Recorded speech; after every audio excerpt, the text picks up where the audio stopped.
Welcome to the Man Up God's Way podcast, a show that dives into the real, raw, and relevant issues for men in their faith, life, and community. Now, your host, Jody Burkeen.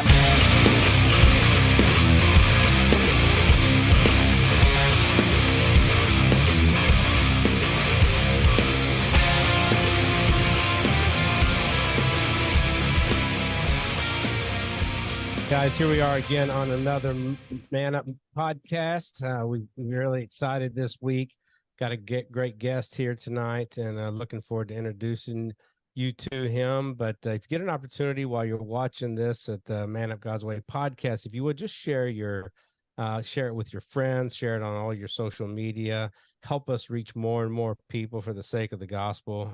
We're just looking to get you involved with the great content that we've got going on at Man Up God's Way Men's Ministry. And we're looking forward to 2024. We've got some great things coming out, a massive Bible study program going to be coming out, video Bible study program, along with a lot more content, conferences, and all kinds of good stuff. We got our merch store is as well. You can go to our website at manupgodsway.org, and you can find all of our merch, like this cool shirt that is the Man Up Shut Up shirt.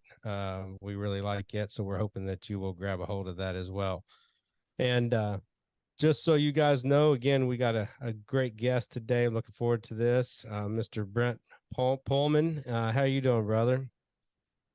Great, Jody. Glad to be here. What an exciting time of year, and looking forward to the new year too as well. Well, we're glad to have you here, man. Excited about having you here on the podcast, and looking forward to hearing your story. And so why don't we go ahead and get started here? Let's go ahead and just kind of dive in. Why don't you tell us a little bit about your story? You can go back as far as you want to. And, as far as when you feel the story started, and kind of tell us how you got to where you are today, where your faith walk has taken you, and just let the audience kind of hear your story and get to know you a little bit better. Yeah. I was very fortunate. I had two parents who, when I was born, I was baptized. I grew up in the faith. And my whole life, I grew up with a strong Christian background, went to church, Sunday school, youth group. I didn't go to private school till I was in college. And from there, I just kind of felt a whole sense of community there, and I really wanted to serve. So after I graduated from college, I went and I was a high school teacher in a private school system, 2 years up in Detroit, 2 years back in Omaha. And I knew I was going to teach for a while, and then I knew I was going to get into business. And through it all, I was just led on this journey. I didn't know quite where it was going to end up. But again, while I was teaching, I met my future wife. She was a long-term sub. And just like in high school, I think I was reliving my high school days. It was the last day of school, and I finally asked her out on a date. And she said yes, thankfully. I think she was waiting for me to, we'd seen each other cross paths in the hallway. And from there, it led to 5 children. I've got two boys and 3 girls. And I just really wanted that whole faith experience for my kids. And they went through private school, kindergarten or preschool, through high school, continued that on through college. All of them went to private schools. And faith has just been an integral part of who I am. In the professional world, then, I really wanted to make it big. And I don't know about you, but I grew up with the mentality you had to work harder and longer than anybody else. Right. And that was the only way you were going to move up in the world. Right. And that probably was my start of things that probably weren't showing up good, I would say. I came home, I was super reactive, and I didn't know why. And then my dad, he started a company in 1975 called Midwest Laboratories that analyzes food, water, plants, soil. And I worked there in high school. And in 2005, he had asked me to come back and join the business. So I joined the business, and man, I don't know what about you, but I wanted to make as many changes as I could from my high school in the professional career. So day one, I just saw all this opportunity. And again, I probably didn't make a lot of friends the first few years there because I wanted all this change right away. And my dad said, like, hold tight, just calm yourself a little bit. And through that, I got again super reactive, and it just wasn't sitting well, and I couldn't figure out what that was.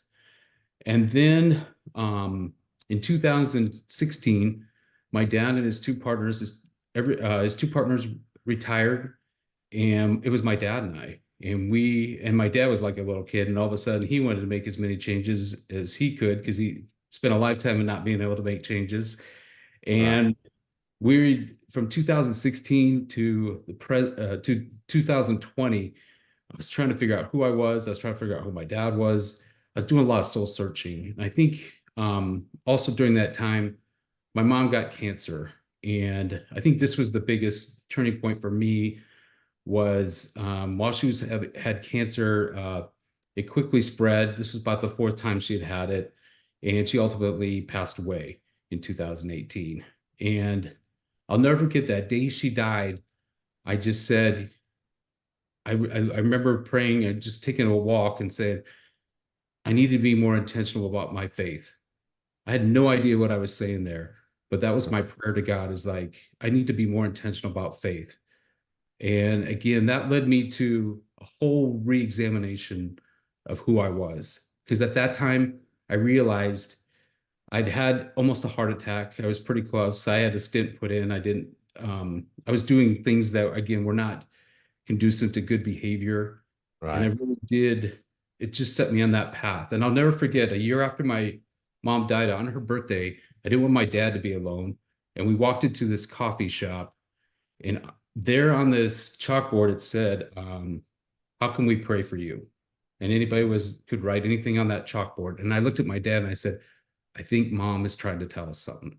So if you go into the doors of our main office, there we have a prayer wall on the as you Awesome. walk into the main office, and anyone, employees, guests, visitors, um, can put any type of petition up there on that wall. And that was really the start for me. Was my mom was such a lady of prayer that I wanted to emulate that. Right. And from there, I thought, I need to get this message out. I need to work on myself. And that's where I started to discover who I was, what my true why was. And that's when my faith and my pretty much my transformation really took hold. Mm. And I'll kind of stop there, but that's kind of the quick picture of who I am and where I am today. And I'm still going through the transformation. I still Right. believe that.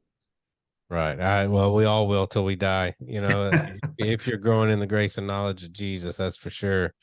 So when you figured out, like, you're asking these questions, and you figured out the why, what was what was that process? What was that transformation? Yeah, What that was what are the things that, that you put in place to be able to do that? absolutely. I thought I had a why. I think many of us think we have a why, and then someone asks you a few more questions, and then you give a different answer each time. Right.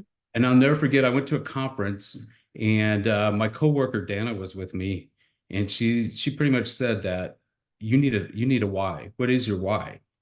And it's a funny story, but we were in Austin, Texas, and our flight got delayed and actually got canceled. And then it was going to be 3 days before we could get a flight out of Austin. So we decided to take an Uber from Austin to Dallas. So for 3 hours, she kept asking me that question. And in 3 hours, I could not give her an answer. I could not answer what my why was. Hmm. Today, I will tell you my why and my how is I'm a person of faith who coaches people up and leads from the heart.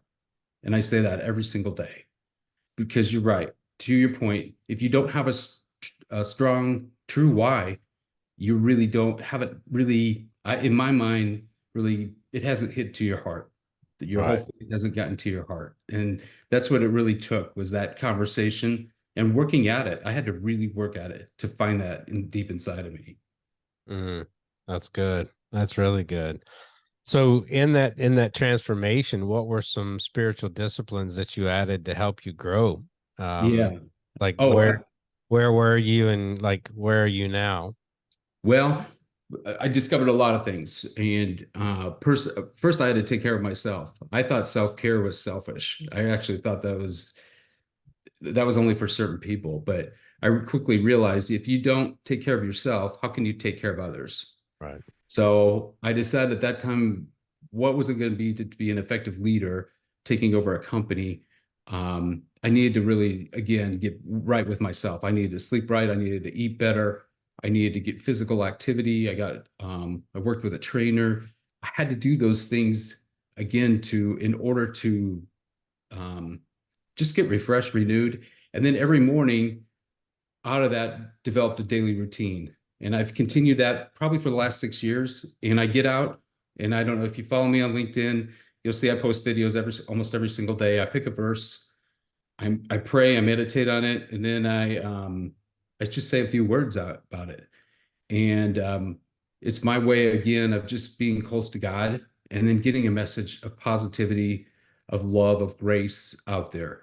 And I've done that now probably for the last 7 years. I drive my wife crazy because every morning I just get up but she knows if I don't do that, I'm not going to be that really strong, true person that she knows I can be when I do those things.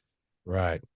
Now, are you implementing a lot of this at work as well? It's not always easy in the corporate world to be able to implement this kind of stuff. Yeah. No, I How's think that going along? Yeah, what I've found at work, I don't force my faith on anybody, but what I've grown is awareness. I can tell, I don't know, you've probably heard of those people who can feel the energy in the room. Mhm. I thought that was a lot of phony baloney at first, Right. but you really true can. And when you're in prayer and when you're in awareness and wanting to look at the needs of others, you can feel that. And I think one of the things that really taught me, and I'm not sure where I picked this up, but if you call people by their name, it personalizes things and they stop in their tracks. Everybody wants to hear their name called. I mean, God calls us every day, but if we don't think of it, I mean, I probably went to work for years and never heard my name. Hey, you, let's go over here. But when you stop and say somebody's name, people stop and it shows that you really care and that you're taking time for them. So that was really one huge lesson for me, was just calling people by their name. That's good. Well, now I'd like to do that. I have 300 employees. I do not know, I will tell you, I don't know everybody's name, but I'm learning. Every once a year, I meet with every single department, every single person, and we get into a room and I make sure that I said, I just want to know a little bit about you. And the question I always ask is, I want you to tell something about yourself that no one in this room knows about you. Mm, Man, you asked that question, I learned so much. I learned right. that our 300 employees, we could probably have a zoo with all the animals versus all the employees have. But I had people literally confess their sins, like Mm, big stuff that people didn't know about them because they realized it's a safe place. And I right. thought that was pretty cool. And I'd never seen that before. Mm. So it's powerful. You can do just the little things that really matter, even in a workplace. So what would you accredit to the change? I mean, other than just, the Holy Spirit probably prompting you to do some things, but you said you got a physical trainer, like what were some of the things that you changed spiritually? Like I know for me, I teach very, very heavily, read your Bible, pray, and repent. If you do those three things on a daily basis, and consistently, you will grow in the grace and knowledge of Jesus for sure. Um, and that has to become a spiritual discipline that we add into our lives. Like, what are the things that you did to help you do that? I think some of the things that I do, I mean, I do look at, you have to look at scripture daily. I didn't Mhm. realize that. Prayer, I pray throughout the day. My director of operations, we text each other at the beginning of the day at prayer to each other. I said, hey, I'm praying for you today, for your family, for our employees, that Mm, big meeting you have. And she reciprocates on the same side, or same time. And we do that every morning. That's just something we just start the day. And it's been amazing to watch that. I think you have to surround yourself with great people. My wife and I belong to a organization that's made up of business owners, CEOs, and their wives, and we meet once a month. And it's just that connection with others that are running businesses that are also faith driven. I think that's critical. I really look at values. We Mm. even do that in our employees. You have to, it's so key right now. Trust is the number one thing. If you can't trust your employees, you can't trust, if they can't trust me, I mean, that you're gonna have a breakdown right away. So trust is huge. And the culture, I will tell you, in the last 3 or 4 years is amazing, the changes we've seen through this. And again, I would just say it's really exercising the faith every day, being intentional. As I said earlier, I didn't know what being intentional about my faith meant, but it really is. When I write down my intentions for the day, what am I really looking at? I usually pick one of the fruits of the spirit. I'm going to work on patience today. I'm going to work on joy today, hope. And then the other thing I do with that someone taught me, I write what I'm uncomfortable with the previous day. And That's it good. really slows me down. And then when I write it down, I have to think about, do I want to spend time on that? Is that really important? Do I just need to pray about it and let it go? Or is it something that really needs more time? And Mm, that's really helped good. me as well. That's really good. Yeah, I teach, with not only the church that I pastor, but with the men's ministry that we have here at Man Up God's Way, is that the spiritual disciplines are going to help you become more spiritually in tune. I think a lot of times it's like exercise.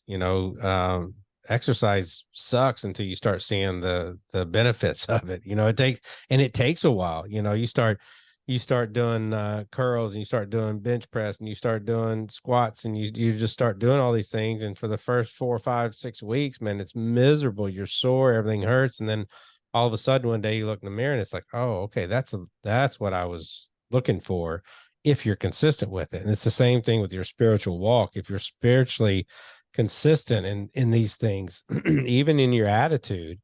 I love what you're saying, that you write down, just the things that you're going to focus on. And most of those involve the fruit of the spirit. And I think that's where people forget that, the fruit of the spirit is what should be coming out of us as we go throughout our day. And, for a guy who's running a company with 300 employees, one bad day could really set people off, could really push them away from you as the leader of the business. And that's a scary thing, if you're not in tune. And I think that's cool that you're really focusing on that. And it's not just, you're not separating it from work. It's just a part of who you are. And I see too many people way too often, raising holy hands on Sunday and then going and raising holy hell on Monday. And it just doesn't work that way.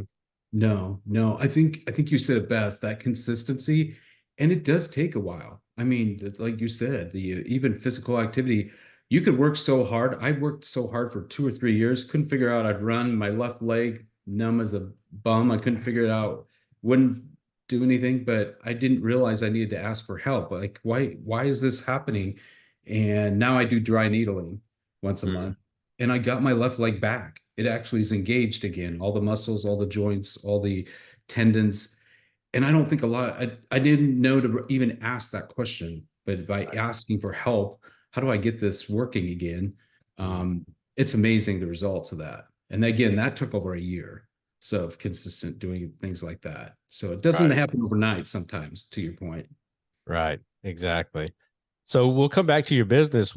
How did this affect your marriage? Oh, I think I have the most patient wife, I just believe. She just really, I even asked her, I said, even coming home, she could tell that I was just not, it wasn't fun for a long time. I was just working so hard and I'd be super reactive. And even the smallest thing, I would just set me off.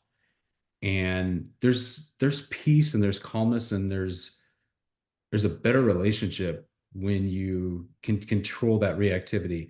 I'll tell you, it's a funny story. People at work, they laugh at me, but I'll come into a meeting and if, let's say the first question is, someone will ask, hey, I think everybody in this room should get a 20% raise. You might see me take a huge deep breath and go, oh, and they could tell and they go, what's going on? And I said, that's me controlling my uncomfortability. I've learned that I have to take a deep breath. Mm. My first thoughts are not very good.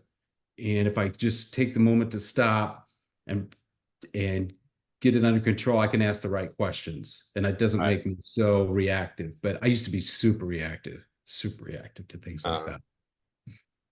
like verbally reactive. Oh yeah. Yeah. Okay. Wow.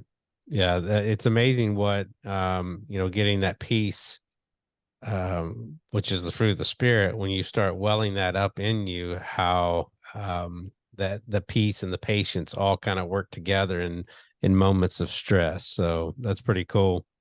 That's really cool that you actually see that, going on in your life like that. That's awesome. So your wife, I mean, you've grown with her, I think most most Christian men don't understand, how huge the relationship is with their spouse. I think they tend to bypass the marriage and usually become decent fathers or, definitely better CEOs than they were, than they are a husband.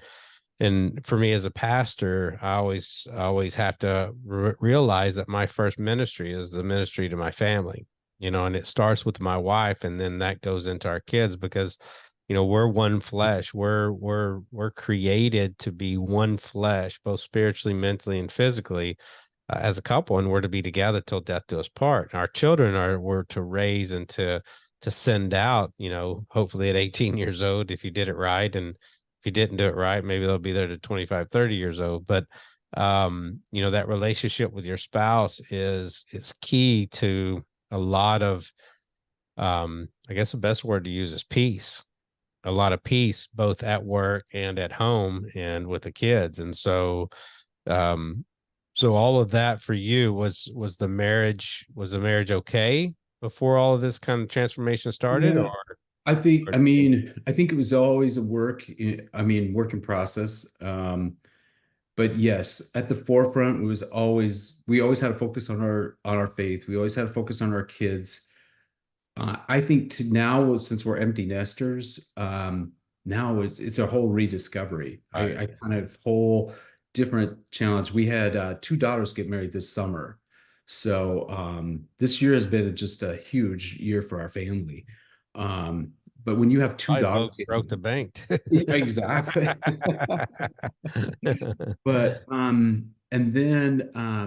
then we have a son who's in the seminary studying to be a priest, and we're all over in Rome. He's studying over in Rome, and our Wow. whole family went there for 10 days. And I'll never have that experience again like that. But to your point, you have to be strong enough and be in your faith that you can enjoy these moments. I think for a long time, I couldn't even be in the moment, which was sad. So this year, I really not only trained, physically, but mentally and spiritually, that I prayed to God that I would be in the moment of both of my daughter's weddings. I wanted to experience what that is like. And it was so incredible. And I think that was the part that for me with family is when are with your family, put the phone away, put the TV away, put all that stuff. They need you. They want your attention, full attention, 100%. And I know I did not give that for many years. So I feel like I'm catching up. I feel like I'm always working towards that. Obviously, there's the grace of God that helps us, but it's always something, it's a goal of mine that when I'm with family, with my grandkids, I want to be present in the moment all the time. And some people don't have to work at it. Unfortunately, I probably have to work at it a little harder because Right. I just really want to be in that moment with those kids because it's so gratifying when you have a heart of gratitude, you want that. Definitely. I owned a company for 15 years until I went into full-time ministry, and it was a pretty successful industrial company. We did industrial paint booths and air compressors, and traveled all over the world installing them. I had a military contract, a GSA contract, was able to do a ton of stuff over in Okinawa and just all over the place. I went to Newfoundland, and for years, I just didn't have I remember times literally sitting at some of I have 4 kids, and we call them the bigs and the littles because they're 22 and 21, and then twin 12-year-olds.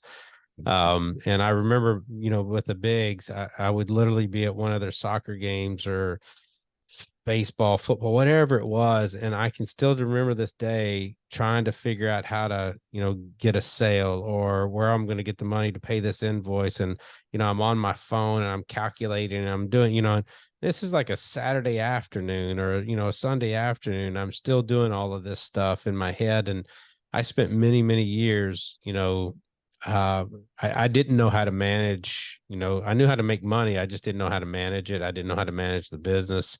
And it just kept me up at night, and it kept me unfocused with the kids. 2018, there was a certain point where I didn't owe anybody any money. Nobody owed me any money. And I literally just turned out the lights and went to full-time ministry. And I was like, I'm done. And I kid you not, I don't have the money like I used to, not even close. But I sleep at night.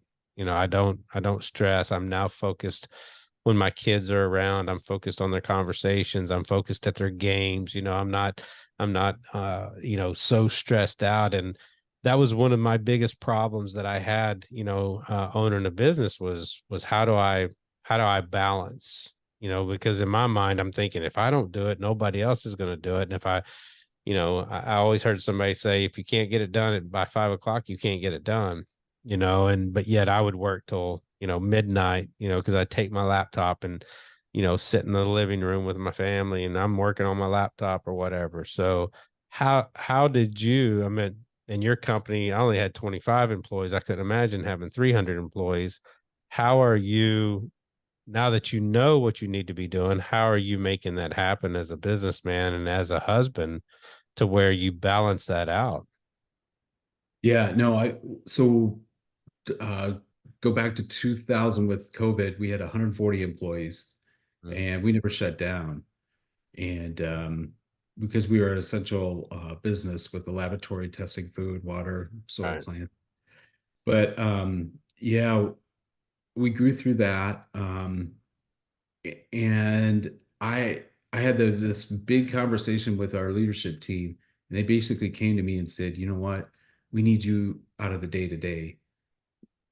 We need some bigger needs, bigger goals. We need a new campus. Our buildings are 50 years old. We have 13 buildings on 3 blocks. And during the middle of COVID, here I am going out to find property to move. I was either really nuts or I was like on a mission to do something that was probably unheard of. But I found a building. It happens to be the largest single-story building in Nebraska. It's 176,000 square feet on 27 Wow. acres. And for $8 million, we bought a building to move to. Now we haven't moved there yet. We're in the design. We're still working through that, but you have to take a leap of faith, and you got Right. to trust your leadership. And for an owner or CEO, get a leadership team that you can trust, Mm. because they need you to be the heart and soul and the vision for where the company needs to go. And you need Mm. to be a strong leader. And that was really the message I got about 3 years ago. And I sleep at night, like you said. I didn't used to because I was in the day to day. My Right. dad was in the day to day till COVID came at the age of 80. He didn't know how to leave. He finally retired at the age of 80. Wow. Now he's really happy, but he didn't know how to. He just didn't know how to leave. It was his baby. I mean, he Right. started this thing and he grew it, and he still thinks I'm going to screw it up somehow. But um, and we have many good talks, and I appreciate everything he's done. But I look back and I think how he just didn't know how to leave. It Right. just how to leave the business. And for myself, I look at that. I'm working on succession plans. That used to be like, oh, who wants to do that?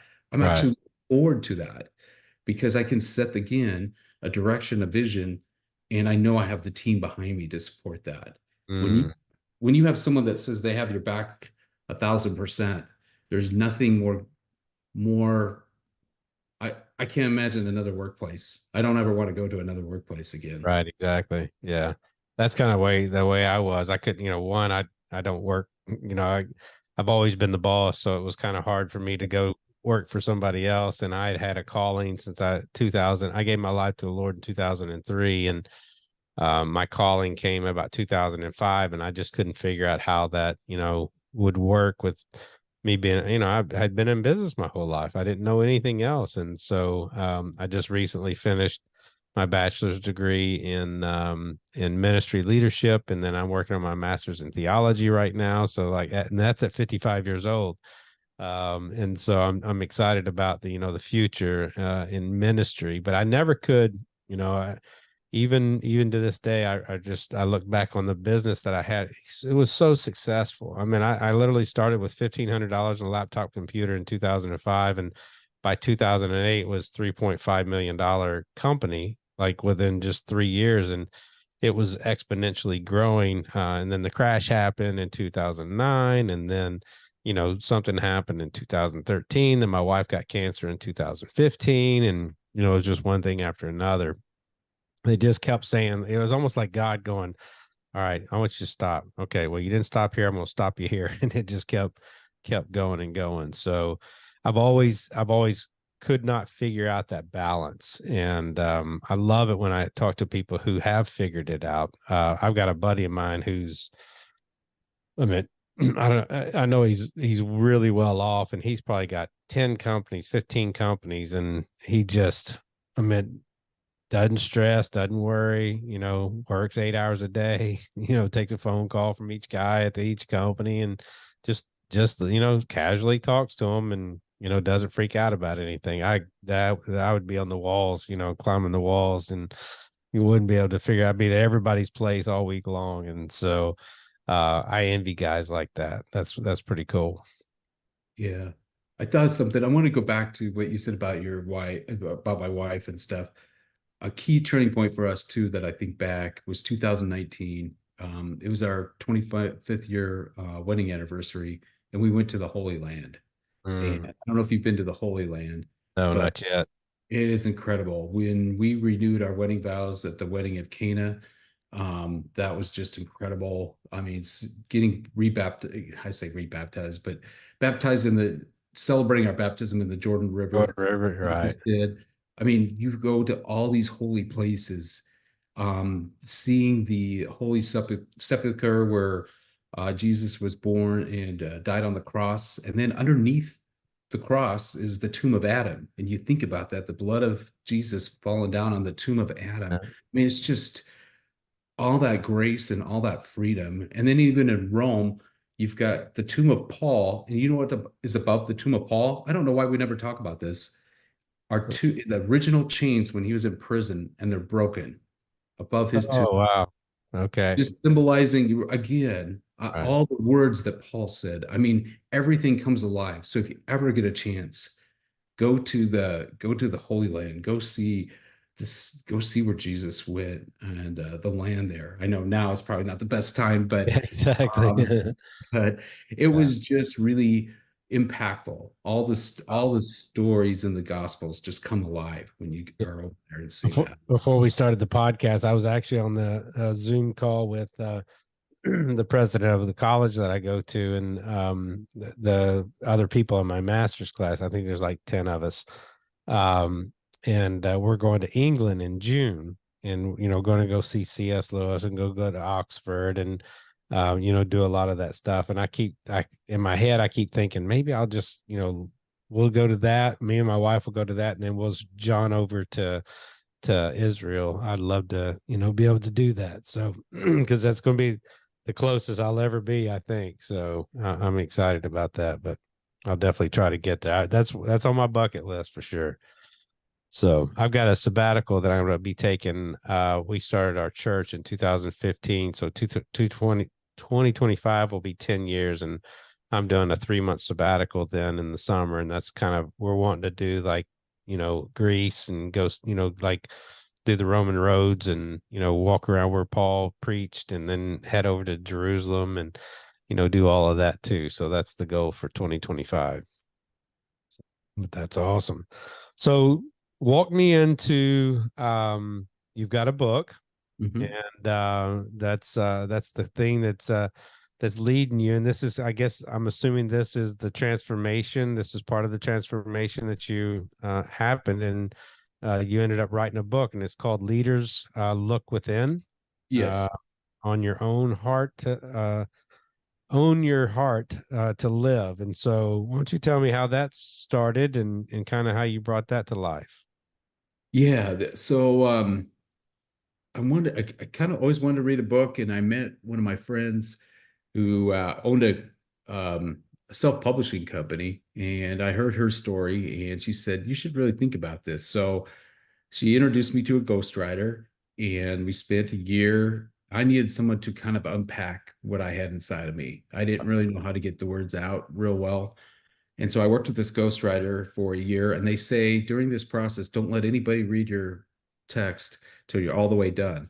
Right. So I did that. I got all the way done, and then I let my wife read it, and she looked at me straight in the eyes and said, "This isn't you."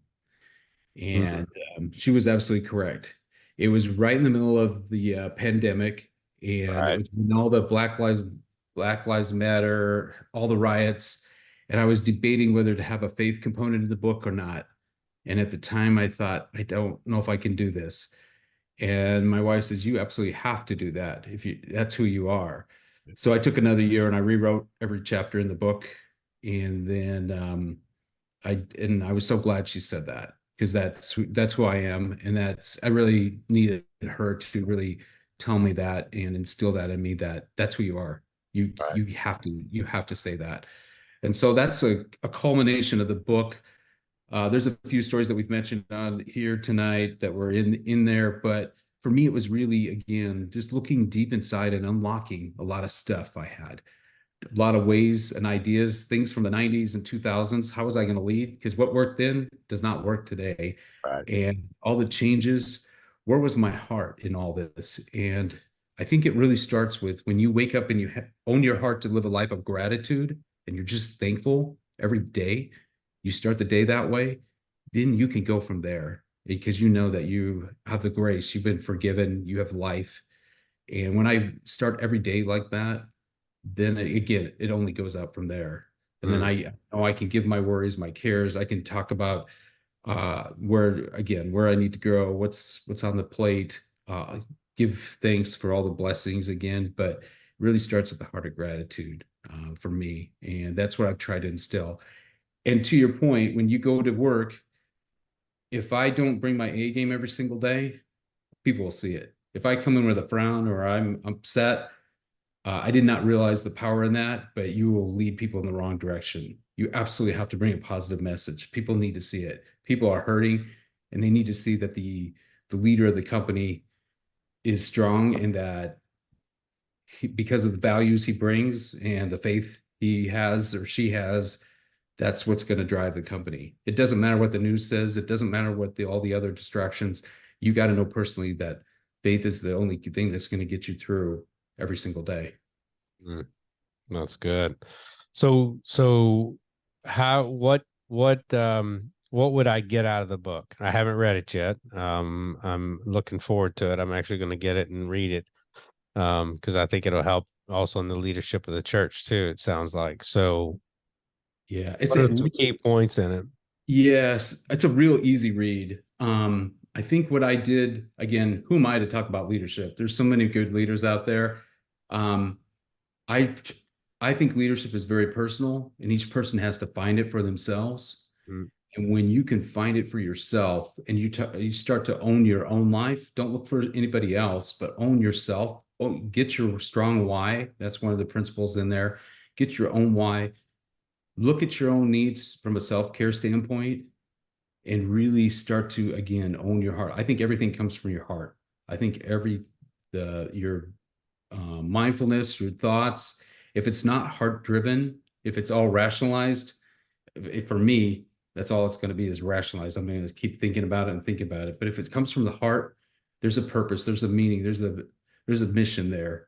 And that's really the focus of the book. The book is really easy. You could probably read it in one night. It takes about an hour and a half to read. It's very Oh, simple, awesome. Okay. very short. Some reflection questions. Some may resonate, some may not. But my whole point is everybody's got to find it in themselves. first. If you're going to be an effective leader and lead others, you got to find it for yourself. Because people will see right through you if you don't have it very strongly. And if you're trying to find it by hiring the right people, which I tried to do too, and there's a chapter in that, that went really wrong, really bad for me too. So find it in yourself. So you and surround yourself with good people. I would say that too. That's a message in there. I have some great people. It took me years to find, but I would never trade these people for anything again, because what they bring, the gifts they bring, we all just mesh so well. We all know where we fit into that body, and we all have to play together and know each other's strengths and weaknesses, but we have each other's back. That's what it's all about. It's having each other's back. And when your employees know that, you'll go farther with people than any process or technology. So one of the things in the book I say is people, process, and technology, always in that order. People first. And you'll do amazing things. That's awesome. That's awesome. I can't wait to get it and read it.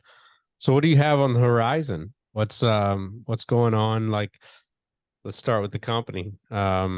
Obviously you got a major build that you're going on or in the process of doing. So it sounds like you're in the design phase, and we'll start in the build phase. And then you're going to move the whole company over, or just a portion of the company? Eventually it'll be the whole company. I'll give you a little background on the company. We do things, we're like a production lab. So we're probably the largest soil testing lab in the country. This fall, all the crops that are harvested, people sample their soils or send their samples in to be tested so they can apply one last fertilizer application. This year we'll do over 2 million soils, close to 2 million. We were getting about 30 to 40,000 soils a day from September to December. So you do the math and you take each one of those times $10 to $20. I know you're a businessman, so you can figure out that that's a lot of money right there in dirt and soil. Pet food's another big area for us. We do a lot of testing on the pet food side, about 1,000 to 2,000 samples a day. So you need 300 people if you're going to do all the analysis and get results out in 3 to 5 days every week. Wow. So Wow. it's a phenomenal company business.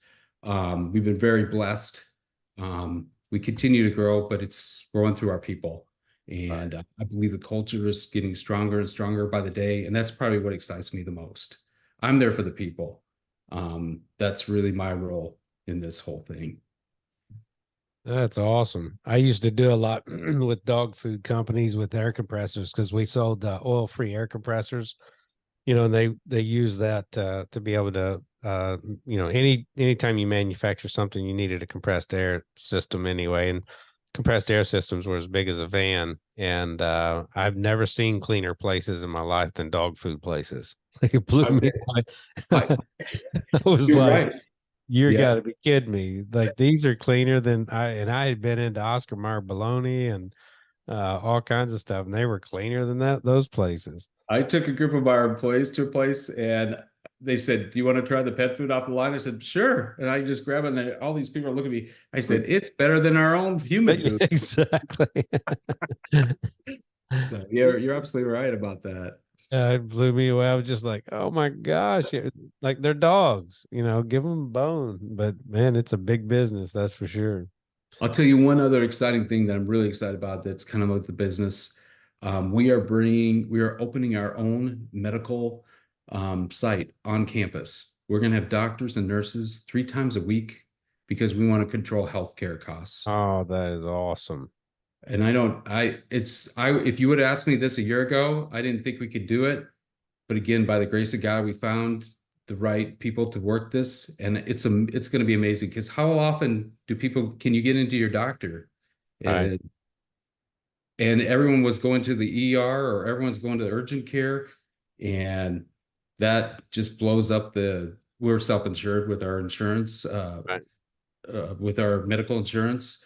So I am so excited. January 1st, we open our own medical presence on site for all of our employees and their families, and there's no cost to them. That's unreal. Goodness. Yeah. That is awesome. That is really good. Now that's futuristic. I mean, that's something that most companies aren't doing and haven't even thought about doing. So, you may be starting something there with that, especially a self-insured company. You're able to manage the cost now instead, Exactly. instead of everybody just headed, like you said, to the urgent care or even to their doctor, and the company having to pay for all that when it'd be cheaper to pay, to get you a doctor on site at all times. Exactly. Wow, that is awesome. Well, congratulations on that. So, what about? I know you said you got two of your girls married off, and you have grandkids. Is that correct? 3 grandkids. Okay, Yep. Yep. congratulations. That's They're awesome. oh, they're pride and joy. Yeah. I love those guys. Yeah. I, Two I boys and a bet. girl. I bet. I bet.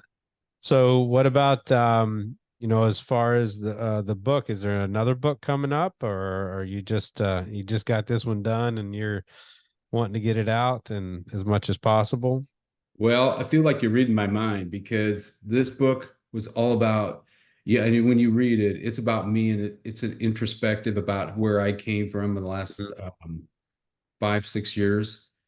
But the one piece I left out because I didn't know if I could do it, pull it off, was talk about my family. But family, as we've talked about this last hour, is such a key part.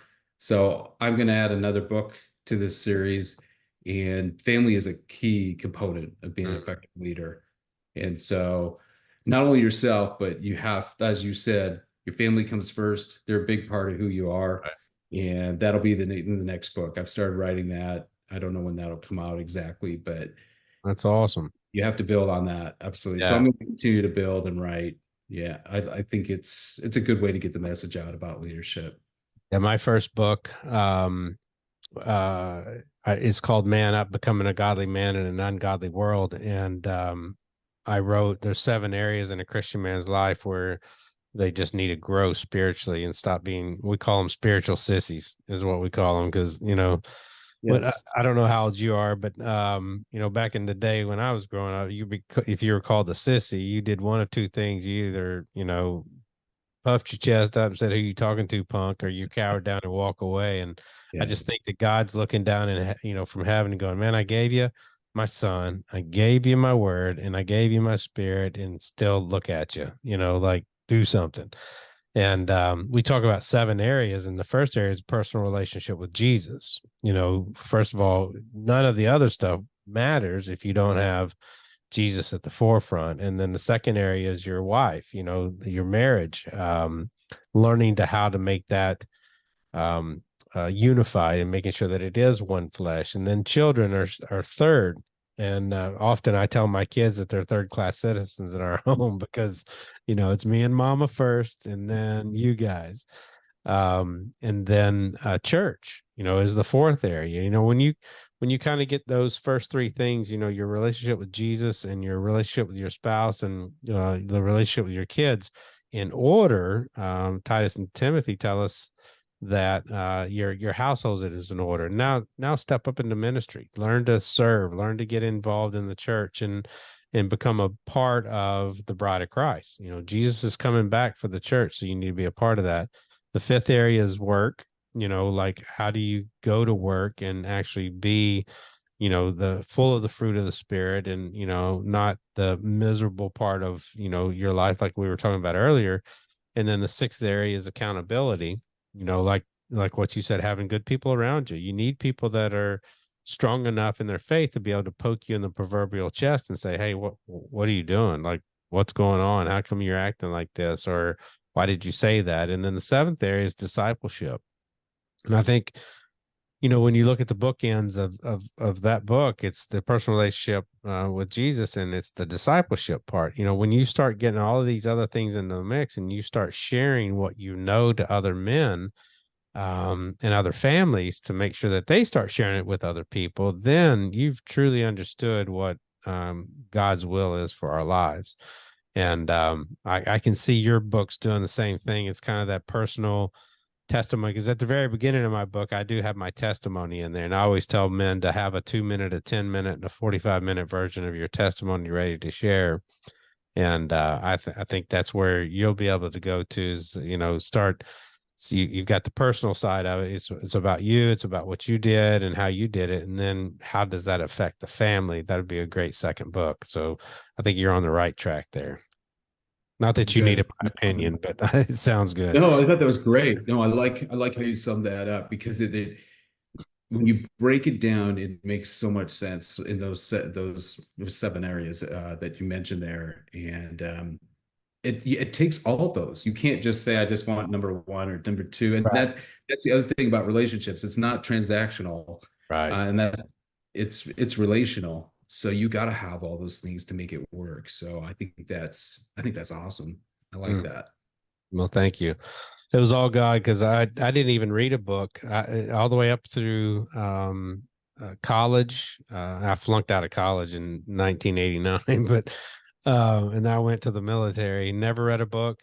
Got into business. Made a ton of money. Never read a book. I read a lot of manuals and different things like that. But then I gave my life to the Lord in 2003, and now I have a library over in my office just stacked with books that I've read that through the power of the Holy Spirit, it gave me the ability and the desire to do that. And so, for me and my family, my family thinks it's crazy that I've written a book, much less even, read Yeah. actually 4 books. I've got 4 books and I got 2 more on the shelf. So, still working on those 2. But God is good, and He takes us dummies sometimes and actually makes something nice out of it. So, it's been good. So, what would be one thing as we kind of wrap up here tonight? Like, what would be something that you would tell men? Our podcast reaches thousands of men. Our social media reaches hundreds of thousands of people, and every day we get emails or texts or messages about just how they're supposed to do certain things, whatever those certain things are, and we try to do our best to give them biblical guidance and an understanding of what God would want for them in their life as leaders, for those who are out there, managers and who are CEOs and guys that are just trying to figure life out. Like, what advice would you give them just to make tomorrow better? Like, Yeah. what's something that you could just say to them and just say, hey, this if you do this, or if you try this, or whatever that is, or what advice would you give them just to figure out what tomorrow can be, how tomorrow can be better? Yeah. Um, I would say I think you need to look forward. I think we can go back and freeze time and we can understand why certain things happen. But don't get caught going backwards into your life, or you can't change what you've done, but Amen. you can certainly ask for grace and you can move forward. And I will say we need it more than ever. You mentioned your age. I'm 58. I went to my 40-year high school reunion, and I was blown away. There were 40 people in my class. We had a class of about close to 400, but of these 40, I would say probably 25 said, "I'm retired. I'm done. I'm done working. I don't care anymore, and I'm just going to retire." And that just blew me away. I'm not ready. Right. We need people to set a fire under each of us. We need to, as your book, as the title of this says, man up and get going. We need to live life to its fullest. There's so much more life ahead. I'm not ready to stop. I'm not ready to give up. Not saying that you're giving up when you retire, but that just blew me away. People are just stopping. They just said, I don't want to work anymore. I don't know what I'm going to do, but I'm going to stop. Why would you stop? There's Right. so much life ahead. And Yeah. when There's we no can, retirement in the Bible. oh yeah, you know. yeah. And so I would say, no matter what your age is, look forward. There's so much that God wants you to do, and his That's plans are good. greater than ours. And if you ask for it every day, he will show you more. He will challenge the heck out of you. You will do things like this medical clinic and just stuff that you never even dreamed of that you could do. That's great. And no, there's so much out there.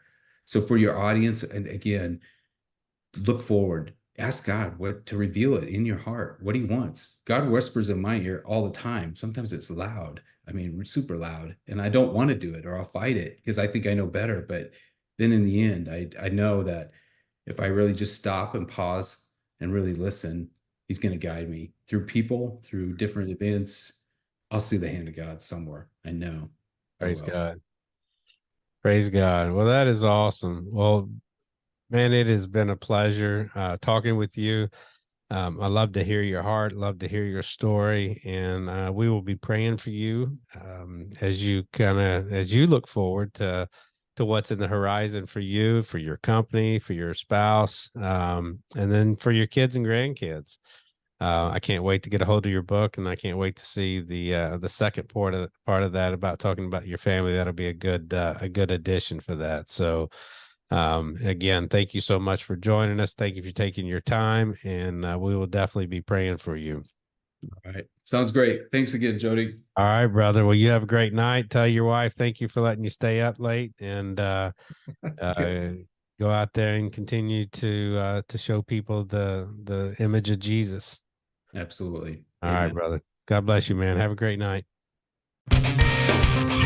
You've been listening to the Man Up God's Way podcast. Visit us on Facebook, Spotify, Apple, iTunes, and our website at manupgodsway.org.